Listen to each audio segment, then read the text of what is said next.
मिश्राज IAS academy में आप सभी का स्वागत है। और आज हम लोग लोक प्रशासन के अंतर्गत एक बहुत ही महत्वपूर्ण बिंदु पर बात करने वाले हैं। ये टॉपिक है न्यू पब्लिक मैनेजमेंट यानी कि एनपीएम, नवीन लोक प्रबंध।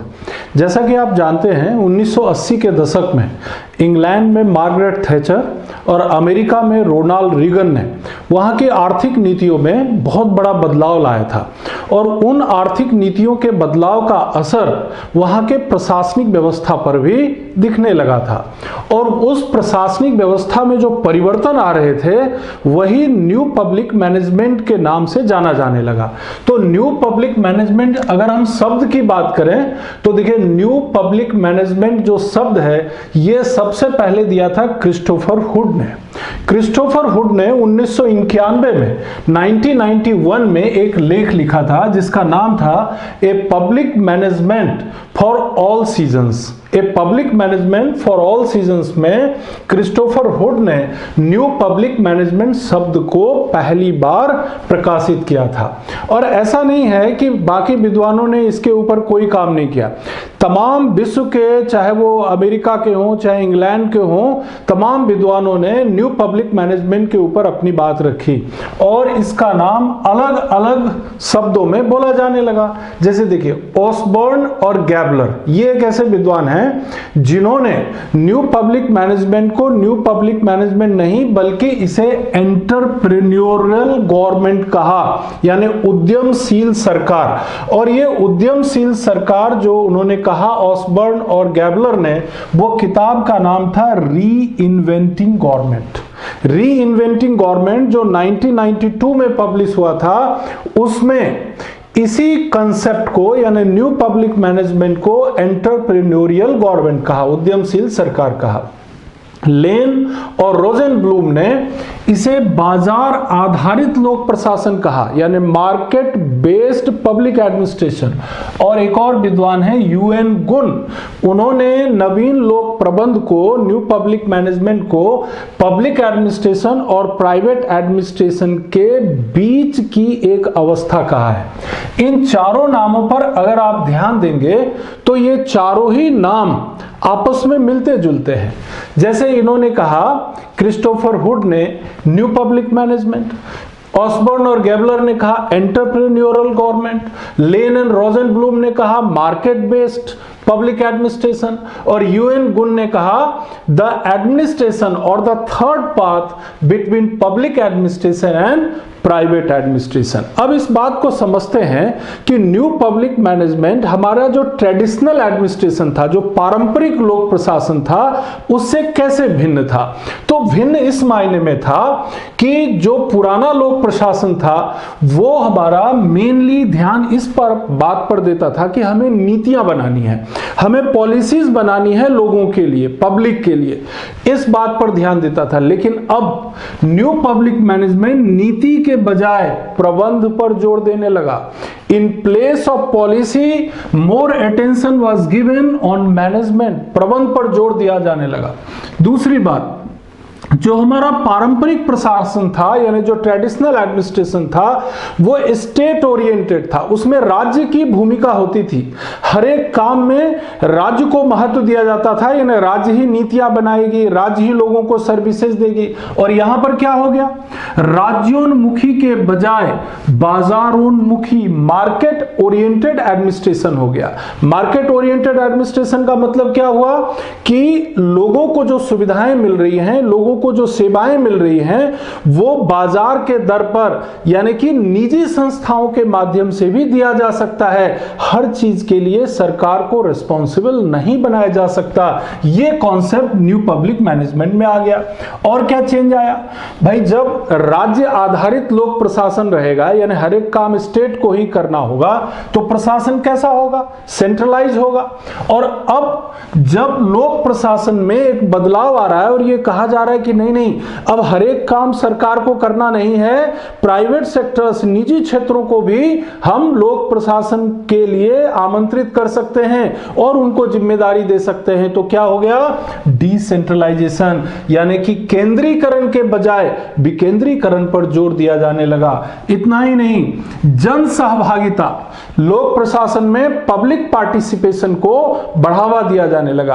पहले क्या होता था? सरकार नौकरशाही के माध्यम से, ब्यूरोक्रेसी के माध्यम से जनता तक सेवाएं पहुंचाती थी। ट्रेडिशनल एडमिनिस्ट्रेशन में जनता तक ब्यूरोक्रेसी के माध्यम से सेवाएं पहुंचाती थी, और यहां पर क्या हो गया? अब पब्लिक पार्टिसिपेशन का जमाना आ गया कि लोक प्रशासन में जनता की भागीदारी को बढ़ावा देना है, जनता से सहयोग प्राप्त करना है, पॉलिसी लेने में, निर्णय लेने में, पॉलिसी को बनाने में अब जनता की भागीदारी बढ़ गई थी।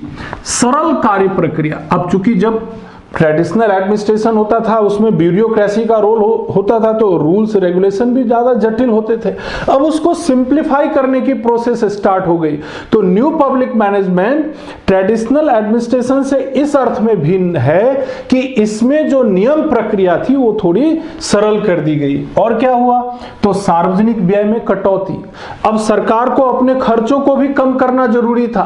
पहले तो सरकार वेलफेयर वर्क के लिए कितना भी खर्च कर सकती थी, कितना भी कर्ज ले सकती थी। अब उन्होंने कहा नहीं भाई, ऐसा नहीं चलेगा। अब हम न्यू पब्लिक मैनेजमेंट में अब हमारा जो खर्चा है, हमारा जो व्यय है, एक्सपेंडिचर है, उसमें हम कमी करेंगे। और अब इस बात पर भी ध्यान दिया जाने लगा कि मूल्यों के बजाय अब मूल्य, एक बार फिर से वापस जो न्यू पब्लिक एडमिनिस्ट्रेशन में हम बहुत ज्यादा वैल्यूज पर जोर दे रहे थे, अब यहां पर एक चेंज आने लगा। वैल्यूज के बजाय फैक्ट्स, तथ्यों पर जोर दिया जाने लगा। यानी कि एक बार फिर से तथ्य यानी फैक्ट्स, यानी कि हम ज्यादा प्रैक्टिकल यानी ज्यादा व्यवहारिक होने लगे, और इस तरह से तथ्यों पर ज्यादा जोर दिया जाने लगा।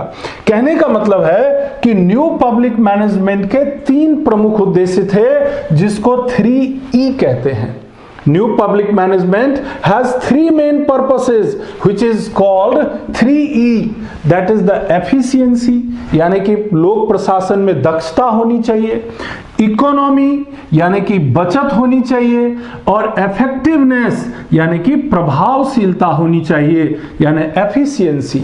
लोक प्रशासन को पूरी दक्षता से काम करना है, और जब लोक प्रशासन दक्षता से काम करेगा तो स्वाभाविक है उसका खर्चा भी कम होगा, यानी इकोनॉमी होगी। और जब इकोनॉमी और एफिशिएंसी से काम करेगा तो इफेक्टिवनेस यानी जो सेवाएं जनता तक हम पहुंचाना चाहते हैं, जो सुविधाएं सरकार जनता तक लाना चाहती है, वो स्वाभाविक रूप से प्रभावशाली ढंग से जनता तक पहुंच पाएगी। इसे कहते हैं 3E। अल्टीमेटली अगर हम न्यू पब्लिक मैनेजमेंट की विशेषता की बात करें कि आखिर वो क्या कैरेक्टरिस्टिक थी जो न्यू पब्लिक मैनेजमेंट को लोक प्रशासन के अन्य तरीकों से अलग करता है, तो आप यहां देखेंगे कि जो न्यू पब्लिक मैनेजमेंट है उसको कहते हैं उत्प्रेरक सरकार। क्या कहते हैं? उत्प्रेरक सरकार, यानी कैटालिटिक गवर्नमेंट। यानी अब सरकार को हर काम नहीं करना है, सरकार को काम करने के लिए लोगों को प्रेरित करना है। इसको बोलते हैं कैटालिटिक गवर्नमेंट। यानी न्यू पब्लिक मैनेजमेंट की एक विशेषता हो गई उत्प्रेरक सरकार, यानी कैटालिटिक गवर्नमेंट। उत्प्रेरक आप समझते हैं, केमिस्ट्री में पढ़े होंगे। उत्प्रेरक क्या काम करता है? रासायनिक क्रिया में भाग नहीं लेता है, लेकिन रासायनिक क्रिया की गति को तेज कर देता है। ठीक वैसे ही यहां पर सरकार जरूरी नहीं है कि हर काम को करे, लेकिन काम करने के लिए निजी क्षेत्रों को या सार्वजनिक उद्योगों को वो प्रेरित करेगी कि आप पब्लिक के इंटरेस्ट में काम कीजिए। तो ये हो गया उत्प्रेरक सरकार। दूसरी कैरेक्टरिस्टिक है कम्युनिटी ओन्ड गवर्नमेंट, यानी कि जो सरकार काम करेगी, जो प्रशासन काम करेगा, उसमें समुदाय की भागीदारी होगी। लोगों को, अधिक से अधिक लोगों को लोक प्रशासन में भागीदारी करने का अवसर मिलेगा, पार्टिसिपेशन करने का अवसर मिलेगा, और इस तरह के एक प्रशासन की व्यवस्था की जाएगी कि समाज के सभी वर्गों को अपना अपना प्रतिनिधित्व मिले। तो उसको बोलेंगे कम्युनिटी ओन्ड गवर्नमेंट। गवर्नमेंट, तो सरकार ने यानी लोक प्रशासन में यह बदलाव लाने की कोशिश की कि हम कैटेलिसिस के रूप में काम करेंगे, लेकिन कम्युनिटी को, हर एक समाज के हर एक समुदाय को हम प्रशासन में भागीदारी देने का प्रयास करेंगे। प्रतिस्पर्धात्मक सरकार, कॉम्पिटिटिव गवर्नमेंट, यानी कि सरकार जो है वो काम ऐसे करेगी कि निजी क्षेत्रों के साथ भी प्रतिस्पर्धा करेगी।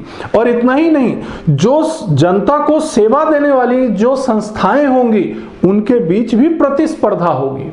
जनता को सेवा देने वाली जो संस्थाएं होंगी उनके बीच प्रतिस्पर्धा करवाएंगे। पता चला कि राज्यों के बीच प्रतिस्पर्धा हो रही है, गरीबी को दूर करने के लिए प्रतिस्पर्धा हो रही है, बेरोजगारी को दूर करने के लिए प्रतिस्पर्धा हो रही है, और ऐसा प्रशासन बनाने की कोशिश करेंगे, उसे कहते हैं न्यू पब्लिक मैनेजमेंट। सेवा प्रायोजित सरकार यानी mission driven government. Mission driven मतलब सेवा प्रायोजित, यानी सरकार क्या करेगी, एक मिशन तय कर देगी, एक जो समस्या जनता की रहेगी वो तय हो जाएगा और उसके लिए काम करेगी, और उसे उस समस्या को दूर करने के लिए निजी क्षेत्रों का भी सहयोग लेगी, सार्वजनिक क्षेत्रों का सहयोग लेगी, लेकिन मिशन वही रहेगा। उस मिशन को जो है, उस मिशन को ध्यान में रख के काम करना पड़ेगा। और क्या होगा, रिजल्ट ओरिएंटेड गवर्नमेंट, परिणाम को ध्यान में रख करके काम करना। ऐसा नहीं कि काम किए जा रहे हैं, आखिर रिजल्ट क्या है, जिस समस्या को हल करने के लिए काम किया जा रहा है वो समस्या हल हो रही कि नहीं हो रही है। अगर गरीबी को दूर करने के लिए हम लगातार जो टैक्स का पैसा है अगर लोगों के बीच बांट रहे हैं तो वास्तव में गरीबी कम हो रही कि नहीं हो रही है। अगर हम लोगों को रोजगार दे रहे हैं तो बेरोजगारी कम हो रही कि नहीं हो रही है। ये सब देखते हुए काम करना पड़ेगा। That is called the result oriented government. Customer driven यानी कि ग्राहकोन्मुखी सरकार, यानी कि अब पब्लिक यानी जनता जो है ग्राहक की तरह है।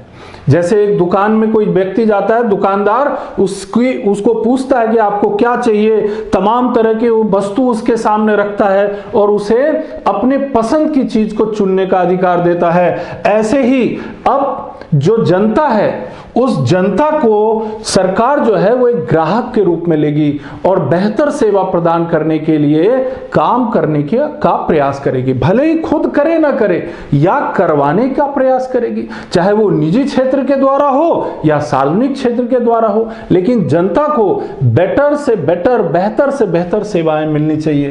कार्यशील सरकार, एंटरप्राइजिंग गवर्नमेंट, यानी सरकार लगातार एंटरप्रेन्योरशिप को बढ़ावा देगी, परिश्रम करने को बढ़ावा देगी। यानी कि जो पहले जो ब्यूरोक्रेसी में एक डलनेस आ गई थी, उस डलनेस को दूर करने के लिए प्राइवेट सेक्टर से भी मदद लेगी, निजी क्षेत्रों से भी मदद लेगी। निजी क्षेत्रों का जो कॉन्सेप्ट है, जो विचारधारा है, उसको भी लोक प्रशासन में लाने का प्रयास करेगी।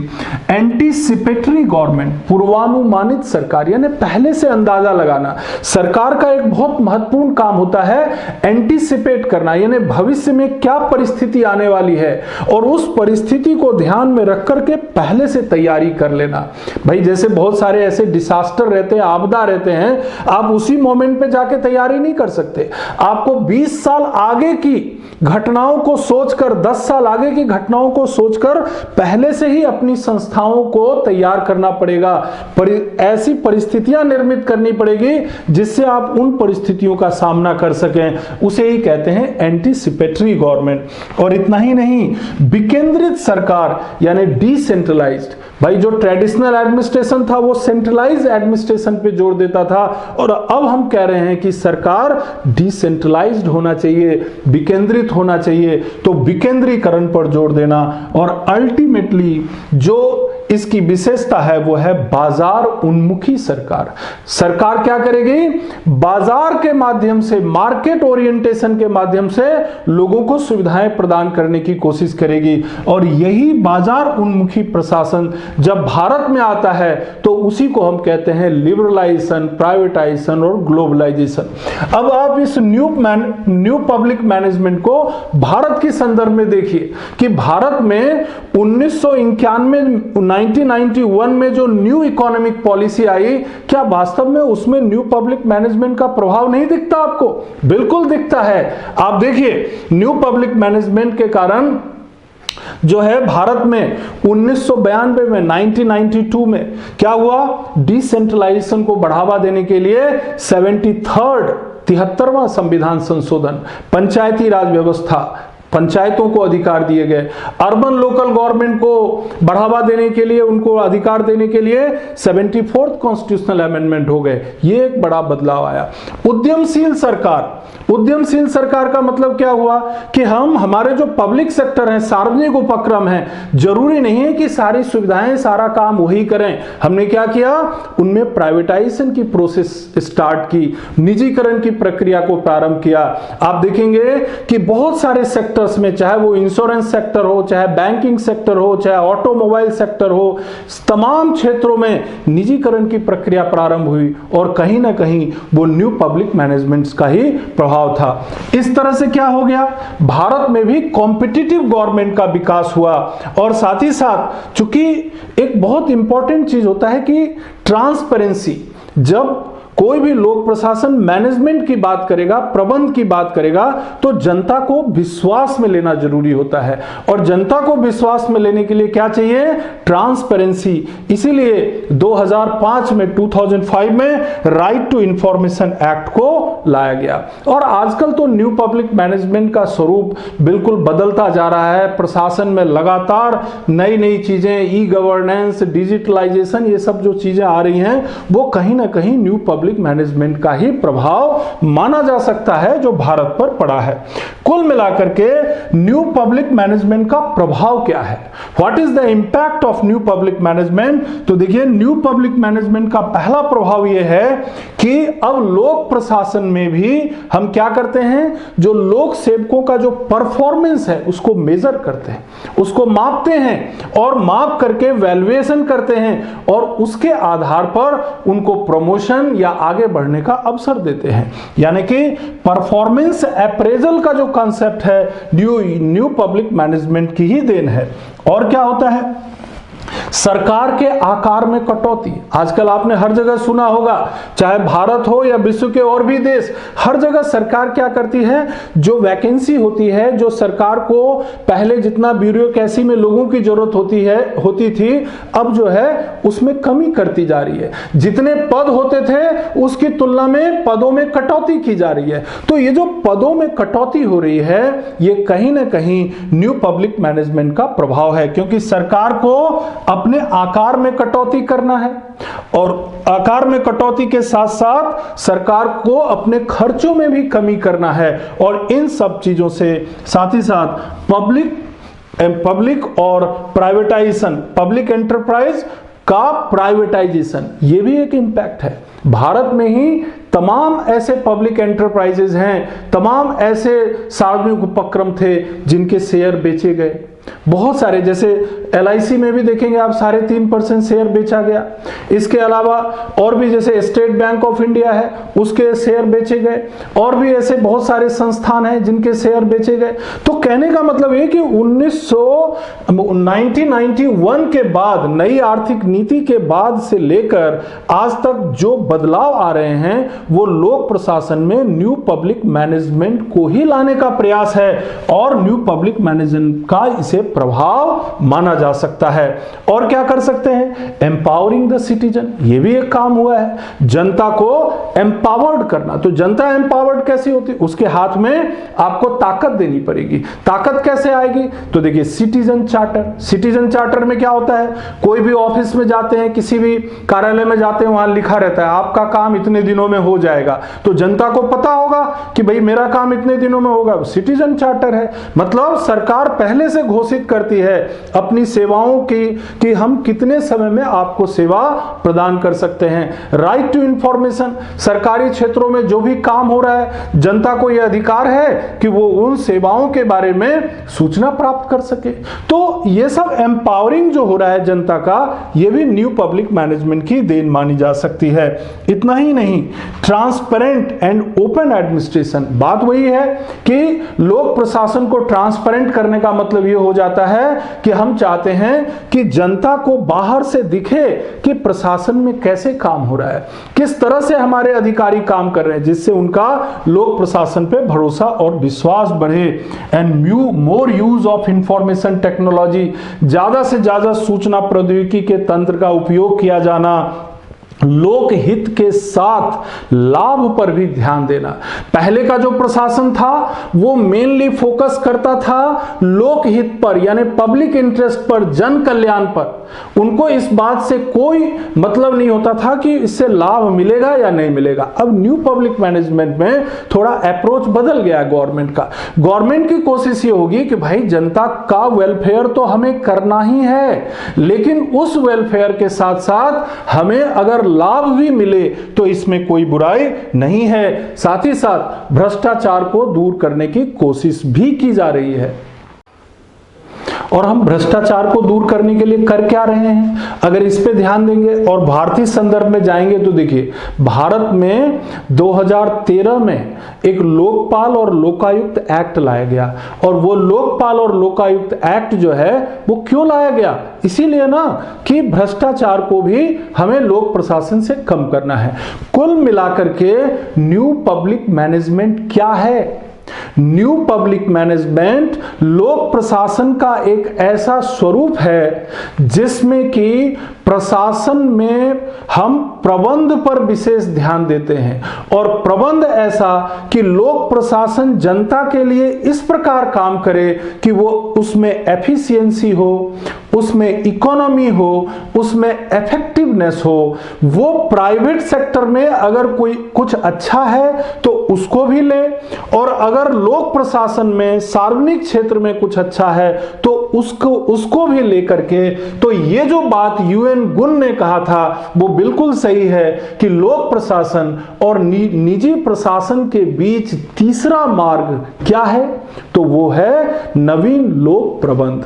कुल मिलाकर के नवीन लोक प्रबंध लोक प्रशासन की दिशा में उठाया गया एक बेहतरीन कदम है, जो लोक प्रशासन में निजी प्रशासन के गुणों को भी समावेश करता है, लोक प्रशासन की जो अच्छाई है उसको भी लेकर के चलता है, एफिशिएंसी, इकोनॉमी और इफेक्टिवनेस को भी ध्यान रखता है, जनता की भागीदारी को भी बढ़ावा देता है, और बाजार की जो सुविधाएं हैं, बाजार के जो लाभ हैं उनको भी जनता तक पहुंचाने का प्रयास न्यू पब्लिक मैनेजमेंट करता है।